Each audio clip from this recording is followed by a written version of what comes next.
Growing up, I always knew I was different. The way my heart raced when certain boys walked by in the hallway told me everything I needed to know about myself, even if I wasn't ready to admit it to anyone else. My name is Ethan, and I was 17 when everything changed during my junior year at Westlake High. I wasn't exactly popular, but I wasn't a complete social outcast either. I existed somewhere in the middle of the high school hierarchy. Good enough grades to keep my parents happy, enough friends to avoid feeling completely alone, but still carrying this secret that felt like it might crush me if I ever let it out. I spent most of my time with my nose in books or sketching in my notebook during class. Art was my escape, the one place where I could express myself without fear of judgment. My friends would often joke that I lived more in my imagination than in reality, and honestly, they weren't wrong. Reality was complicated, especially when reality included Jake Sullivan. Jake was everything I wasn't: confident, athletic, and seemingly comfortable in his own skin. He played on the soccer team, maintained decent grades without appearing to try too hard, and had this easy laugh that made everyone around him feel included in whatever joke he was telling. His dark hair always looked perfectly messy, like he'd just run his fingers through it.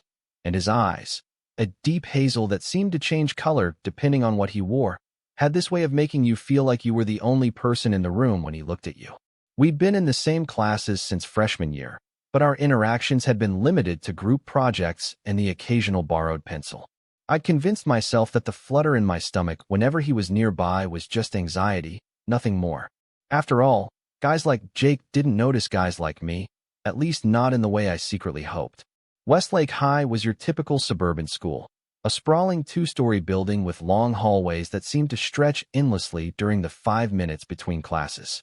The lockers lined these corridors like soldiers standing at attention, their metal surfaces adorned with everything from sports team magnets to photographs, and small whiteboards where friends left messages for each other. Mine was plain by comparison, just a small calendar taped to the inside of the door to help me keep track of assignments. The social landscape was as predictable as any teen movie. The athletes congregated near the gym, the theater kids claimed the hallway outside the auditorium, and the rest of us flowed around these established territories like water around rocks in a stream. I had my routine down to a science. Arrive early enough to avoid the morning rush, head to my locker between second and third periods when the hallway was less crowded, and eat lunch in the art room, where Mrs. Chun always welcomed students looking for a quiet place to escape the chaos of the cafeteria. Jake's locker was 3 down from mine, which meant I developed an almost supernatural awareness of his schedule. I knew he usually arrived just before the bell, that he stopped at his locker after lunch, and that he sometimes lingered after school to chat with friends before soccer practice. I'd become an expert at timing my own locker visits to either coincide with his presence on brave days, or avoid him entirely when my courage failed me. My friends, mainly Lily and Marcus, had started to notice my awareness of Jake's movements.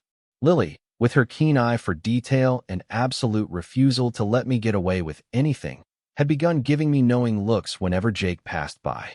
Marcus, more oblivious but equally loyal, hadn't connected the dots yet, but he'd comment on how I always seemed to freeze up whenever Jake was around. "You know, if he's bothering you, I can say something," Marcus had offered once, misinterpreting my awkward silence as fear rather than the crushing weight of an unrequited crush. "No, it's fine," I'd assured him quickly. "We just have that English project coming up, and I'm worried about being paired with him." The lie had come easily, even as I secretly hoped for exactly that outcome. The day everything changed started like any other Tuesday. The October air had a crisp edge to it as I walked to school, the trees lining the street beginning to show hints of gold and red. I'd stayed up late finishing an art project, a charcoal landscape that had taken longer than expected, and was running on too little sleep and too much caffeine. My mind was foggy, which might explain why I didn't notice the shift in my routine until it was too late. I'd stopped at my locker after second period, as usual, exchanging my history textbook for my chemistry notes. The hallway was busy but not crowded, with students moving purposefully between classes. I was focused on organizing my backpack, mentally reviewing the chemical equations we'd be covering in class, when a presence beside me disrupted my concentration. The familiar scent hit me first, a mix of clean laundry and that specific brand of body spray that I'd come to associate with Jake. My heart immediately kicked into overdrive, but I kept my eyes fixed on the contents of my locker, pretending I hadn't noticed him. Maybe if I ignored him, he'd move on to his own locker and I could breathe again. But then, in my peripheral vision, I saw an arm extend across my locker door, effectively blocking me from closing it. The arm was tanned from soccer practice, with a thin leather bracelet around the wrist that I'd noticed Jake wearing recently.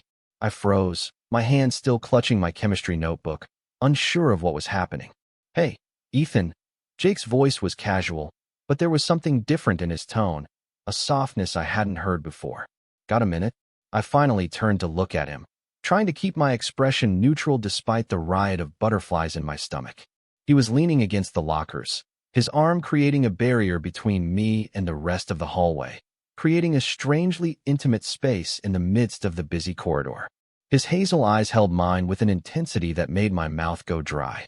I need to get to chemistry," I managed to say, hating how my voice wavered. Jake's lips curved into a smile that transformed his entire face. "Chemistry, huh? Interesting choice of words." I blinked, confused by his response. "What do you mean?" He leaned in slightly, lowering his voice. "I've been thinking. We've had lockers near each other for years, but we barely talk. Don't you find that strange?" My brain scrambled to make sense of this unexpected conversation. Was he making fun of me? Had someone told him about my embarrassing crush? I clutched my notebook tighter, as if it could shield me from whatever was coming next. "Not really," I replied, trying to sound indifferent. "We don't exactly run in the same circles." Jake's smile faltered for a moment, and something like determination flashed in his eyes. He shifted his position, his arm still blocking my locker, but his body angled more directly toward mine now. "That's what I wanted to talk to you about," he said. "I think maybe we should change that." Before I could process what he meant, he leaned in even closer, his voice dropping to almost a whisper. "So, Ethan, what's it going to be? Do you want your locker or me first?" The question hung in the air between us, loaded with implications I couldn't quite believe I was interpreting correctly. My heart hammered so loudly I was certain he could hear it. The hallway around us seemed to fade away, the chatter of other students becoming distant background noise as I tried to understand what was happening. What? Was all I could manage, my brain short-circuiting under the intensity of his gaze. Jake's confidence wavered slightly, a flash of vulnerability crossing his features before he recovered with a small laugh. "Too direct? Sorry, I've been trying to figure out how to talk to you for weeks. Thought I'd just go for it." "Talk to me," I repeated, feeling like I'd stepped into an alternate reality. "Why?" He ran his free hand through his hair, a gesture I'd seen countless times from afar, but never this close. "Because I like your art. Because you never pretend to be someone you're not. Because you've got these eyes that I can't stop thinking about." He paused, seeming to gauge my reaction. "And because I'm pretty sure you've been watching me too." The heat that rushed to my face confirmed his suspicion before I could deny it. I glanced around quickly, certain that everyone must be staring at this bizarre interaction, but the hallway continued its normal flow of activity, most students too absorbed in their own conversations to notice us. I haven't been," I stammered, but the knowing look in Jake's eyes made it clear that denials would be pointless. "It's okay," he said softly. "I like it. Why do you think I've been taking so long at my locker lately?" The implication that he had been aware of me, that he had perhaps even been creating opportunities for me to notice him, was so unexpected that I didn't know how to respond. The warning bell rang, signaling 2 minutes until the next class, but neither of us moved. "So," Jake continued, his confidence returning, "my question stands. Your locker or me? Because I'm thinking we could skip chemistry today. The class, I mean. The other kind of chemistry." He let the sentence trail off, his smile turning slightly mischievous. In that moment, I made a decision that surprised even me. Later, I would wonder where I found the courage, but something about the sincerity in Jake's eyes gave me the push I needed. "Neither," I said, my voice steadier than I expected. "At least, not right now. I don't skip classes, and I'm not going to start today, just because a cute boy finally noticed me." Jake's eyebrows shot up, clearly not expecting that response, but then he laughed, a genuine, delighted sound that made several passing students glance our way. "Fair enough," he said, finally lowering his arm from my locker. "How about after school, then? We could get coffee or something." I closed my locker, adjusting the strap of my backpack on my shoulder. Coffee sounds good. But right now, we're both going to be late for chemistry. Lead the way, Jake said, falling into step beside me as we headed down the hall. And for the record, I think you're pretty cute too. The rest of the day passed in a blur. I couldn't focus in any of my classes, my mind constantly replaying the hallway encounter with Jake. Had that really happened? Was Jake Sullivan, soccer player, universally liked, seemingly straight Jake Sullivan, interested in me? It seemed impossible, yet the way he'd looked at me, the things he'd said. Lily cornered me at lunch, her eyes wide with curiosity. Okay, spill. What was happening with you and Jake this morning? The whole art room is talking about it. My stomach dropped. The whole art room? What are they saying? She waved her hand dismissively. Nothing bad. Just that Jake Sullivan had you cornered at your locker, and you both looked super intense. And then you walked to class together? That's new. I picked at my sandwich, unsure how much to share. It's nothing. He just wanted to talk about something. Uh-huh, Lily said, clearly unconvinced. And that's why you've been walking around in a daze all day? Come on, Ethan. It's me. You can tell me anything. I hesitated, then lowered my voice. He asked me to get coffee with him after school. Lily's eyes widened even further. Like, as friends or? I don't know, I admitted. But he said he thinks I'm cute. Lily squealed so loudly that several students at nearby tables turned to look at us. I knew it. I've seen the way he looks at you in English class. Marcus owes me $10. Wait, you bet on this? I asked, horrified. She had the grace to look slightly embarrassed. Not exactly. We just had a discussion about whether Jake might be into guys, specifically you. Marcus said no way, but I had a feeling. She reached across the table to squeeze my hand. This is good, right? You've liked him forever. I don't know if it's good, I said honestly. It's terrifying. What if he's just messing with me? What if this is some kind of joke? Lily's expression softened. Ethan, not everyone is like the jerks at your old school. Jake's a good guy. And the way he was looking at you this morning, that wasn't someone playing a prank. I wanted to believe her, but years of carefully guarding my feelings made trust difficult. Still, the memory of Jake's vulnerability when he admitted he'd been trying to talk to me for weeks gave me hope that maybe, just maybe, this was real. The final bell couldn't come soon enough, yet when it finally rang, I found myself lingering in the art room, suddenly nervous about meeting Jake. Mrs. Chin noticed my hesitation as I slowly packed up my supplies. Everything all right, Ethan? She asked, arranging paintbrushes in their holders. Just thinking, I replied, carefully placing my sketchbook in my bag. She smiled knowingly. Sometimes thinking too much gets in the way of living. Whatever's on your mind, I hope you find clarity. Her words followed me as I finally made my way to the front of the school where Jake had suggested we meet. I half expected him not to be there, to have changed his mind, or for the whole thing to have been some elaborate joke. But there he was, leaning against the wall, scrolling through his phone. He looked up as I approached, his face breaking into a smile that made my stomach flip. I was starting to think you'd changed your mind, he said, pocketing his phone. I considered it, I admitted. This morning was unexpected. Jake nodded, pushing off from the wall to stand beside me. Too much. Just surprising, I clarified. I didn't think I was on your radar at all. We began walking toward the coffee shop a few blocks from school, our steps naturally falling into sync. The October afternoon was perfect, cool but sunny, with leaves occasionally drifting down around us. You've been on my radar since freshman year, Jake said after a moment of comfortable silence. I just didn't know how to approach you. You always seemed so self-contained, like you didn't need anyone else. I laughed at that. That's not self-containment. That's anxiety and overthinking. Jake smiled. Well, it looked like confidence from where I was standing, especially in art class. You get this look when you're drawing, completely focused, like nothing else exists. It's fascinating to watch. The idea that Jake had been watching me, noticing these details about me, was still difficult to process. So why now? Why the dramatic locker move today? He ran a hand through his hair, a gesture I was beginning to recognize as a sign of nervousness despite his outward confidence. My friend David came out last month. Seeing how much happier he is being honest about himself made me think about my own situation. I've known him by since middle school, but I've never really talked about it with anyone here. He glanced at me, and I was pretty sure I'd caught you looking at me a few times, so I thought maybe. You weren't wrong, I admitted quietly. About the looking, I mean. The coffee shop was busy but not crowded when we arrived. We found a small table near the window, our knees occasionally brushing underneath as we settled in with our drinks. The conversation flowed more easily than I'd expected, moving from classes to books to music, discovering shared interests we'd never known about before. "So what made you transfer to Westlake sophomore year?" Jake asked, stirring his iced coffee. "You never really talk about your old school." I hesitated, taking a sip of my latte to buy time. This wasn't a story I shared often, but something about Jake's attentive expression made me want to be honest. "I was outed," I said finally. "Not by choice. Someone found some private messages and decided to share them with basically the entire school.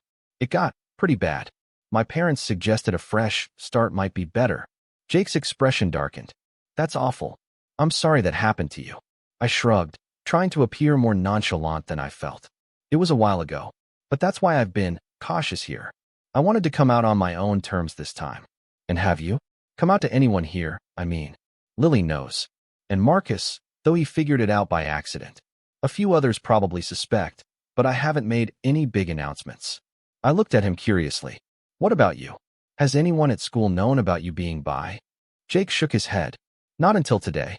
The soccer team has some pretty old school guys on it. I wasn't sure how they'd react." He smiled wryly. "Guess we'll find out soon enough if word gets around about us having coffee together." "Is that what we're doing?" "Just having coffee." The question slipped out before I could stop it. Jake's eyes met mine, serious now. "I'd like it to be more than that. If you're interested." The directness of his answer sent a rush of warmth through me. "I think I am. Interested, I mean. But I want to take things slow. Get to know each other properly first." "I'd like that too," Jake said, reaching across the table to briefly touch my hand. "No pressure. We can figure it out as we go." That coffee date turned into another, and then another. We started eating lunch together sometimes, Jake joining me and my friends in the art room rather than sitting with his usual group in the cafeteria. Lily was delighted, immediately incorporating him into our small circle as if he'd always been there. Marcus was more reserved at first, protective of our friendship, but even he warmed up when he discovered Jake's extensive knowledge of obscure sci-fi shows. The hallway encounters continued, but with a new dimension now. Jake would wait by my locker between classes, no longer blocking it dramatically, but leaning beside it, ready with a smile that seemed reserved just for me. Sometimes he'd walk me to class, our hands occasionally brushing but never quite holding, a boundary neither of us was ready to cross publicly yet. 2 weeks after our first coffee date, we were working on homework at my house, sprawled across my bedroom floor with textbooks and notebooks surrounding us. My parents were home, but giving us space, occasionally popping in with snacks or drinks in a not-so-subtle attempt to get to know Jake better. "Your mom keeps smiling at me," Jake observed after she'd left us with a plate of cookies. "Does she know about?" He gestured between us. I nodded, feeling my cheeks warm. I told them I was seeing someone. "They're trying to play it cool and failing miserably." Jake laughed, closing his history textbook. "They seem nice. Supportive." "They are," I agreed. "I got lucky there." "What about your parents? Do they know you're bi?" He sighed, leaning back against my bed. "My mom does. She's fine with it. My dad, I don't think he'd get it. He's not hateful or anything, just old-fashioned. Thinks everything is black and white." I moved to sit beside him, our shoulders touching. "You don't have to tell him until you're ready. Or ever, if that's what you decide." Jake turned to look at me, his expression soft. "Thanks for understanding." He hesitated, then asked, "Can I kiss you?" I've been thinking about it since that day at my locker. My heart raced, but I nodded, leaning toward him as he closed the distance between us.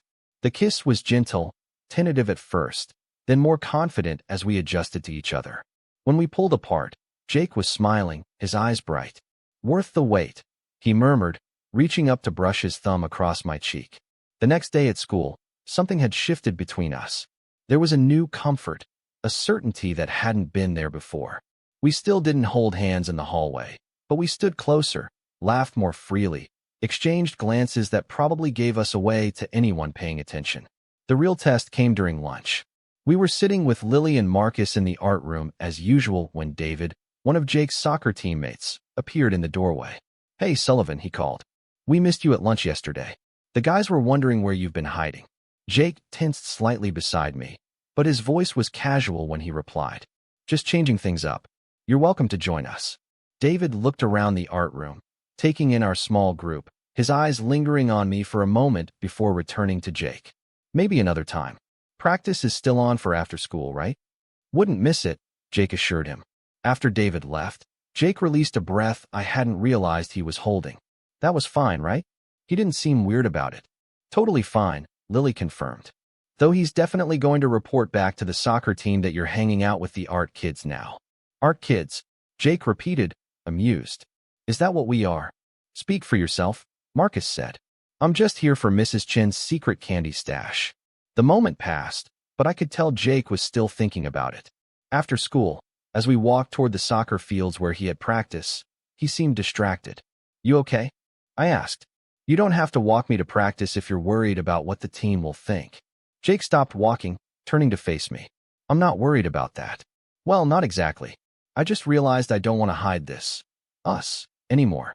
It's exhausting trying to figure out who knows what and how to act around different people. My heart skipped. What are you saying?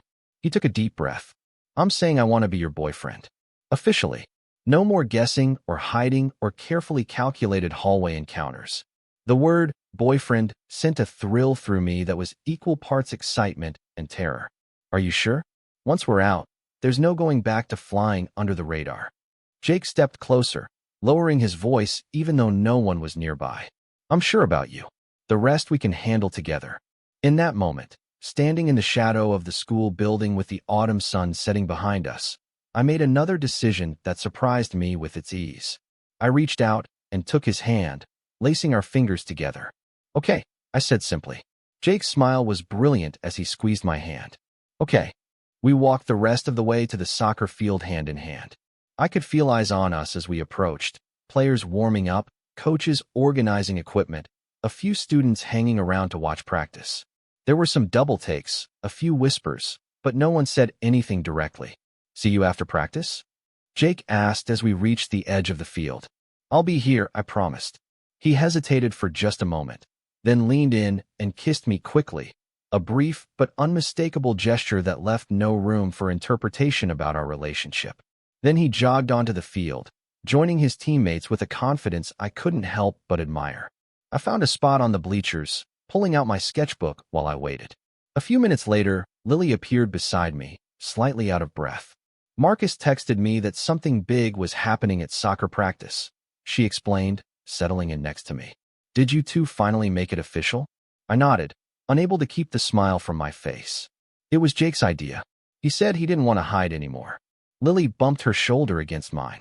Look at you, dating the soccer star. If someone had told me that a month ago, I would have said they were delusional. I might have said the same thing, I admitted, watching as Jake ran drills with his team. From this distance, I couldn't read their interactions well, but nothing seemed obviously tense or uncomfortable. After practice, Jake jogged over to the bleachers, his hair damp with sweat, but his smile as bright as ever. Hey, he said, greeting both of us, but his eyes lingering on me. How was it? I asked, the question encompassing more than just the practice itself. He understood, glancing back at his teammates who were dispersing toward the locker rooms. It was fine. A few questions, some surprised looks, but nothing bad. David actually said he'd already figured it out weeks ago. Told you, Lily said triumphantly. You two aren't exactly subtle with all the staring. Jake laughed, extending his hand to help me up from the bleachers. Apparently not. Want to grab something to eat? I'm starving after practice. The three of us headed to a nearby diner, joined later by Marcus, who demanded to know why he was always the last to hear about major developments. The conversation flowed easily, filled with laughter and the comfortable banter of friends who genuinely enjoyed each other's company. As the weeks passed, our relationship became just another part of the school's social landscape. There were a few comments, of course, some curious, some supportive, a few less kind. But for the most part, people either accepted it or didn't care enough to make an issue of it. Jake's position on the soccer team remained secure. My art continued to improve under Mrs. Chin's guidance, and our friend group expanded to include some of Jake's teammates who turned out to be far more open-minded than he'd expected. The hallway encounters evolved too. Now, Jake would wait for me by my locker each morning, greeting me with a smile and sometimes a quick kiss if we weren't running late. One day, about a month after we'd gone public, I arrived to find him leaning against my locker in a pose reminiscent of that first dramatic encounter. "Excuse me," I said, playing along. "You're blocking my locker." Jake's eyes sparkled with amusement as he extended his arm across the locker door, just as he had that day. "Sorry about that. I was just wondering, do you want your locker or me first?" I pretended to consider the question, tapping my chin thoughtfully. Tough choice, but I think I'll take you." Jake's smile widened as he lowered his arm and pulled me into a hug instead. "Good answer." As we walked to class hand in hand, I couldn't help but marvel at how much had changed in such a short time. From secret glances and careful avoidance to this open affection, it was a transformation I couldn't have imagined at the beginning of the year. "What are you thinking about?" Jake asked, noticing my contemplative expression. "Just how different things are now. How different I feel." He squeezed my hand. "Good different." I nodded, smiling up at him. "The best kind of different. Like I can finally breathe." The warning bell rang, signaling we had 2 minutes to get to class. Jake tugged me gently toward our English classroom. "Come on, we'd better hurry. Mrs. Patterson will give us detention if we're late again." "Worth it," I said, but picked up my pace anyway. As we slipped into our seats, just as the final bell rang, I caught Lily giving us a knowing look from across the room. I shrugged slightly, unable to keep the smile from my face. The boy who had once seemed so unreachable was now sitting beside me, his knee occasionally bumping mine under the desk, his notes sometimes including small doodles or messages that had nothing to do with Shakespeare and everything to do with us. Life wasn't perfect. We still had college applications to worry about. Jake's father still didn't know about our relationship, and high school would always have its challenges. But in that moment, watching Jake concentrate on his textbook, his forehead creased slightly in that way I found endlessly endearing. I knew that whatever came next, we'd face it together. All because of one brave moment in a high school hallway, when he blocked my locker with his arm and changed everything. Total _char_count, 18,704.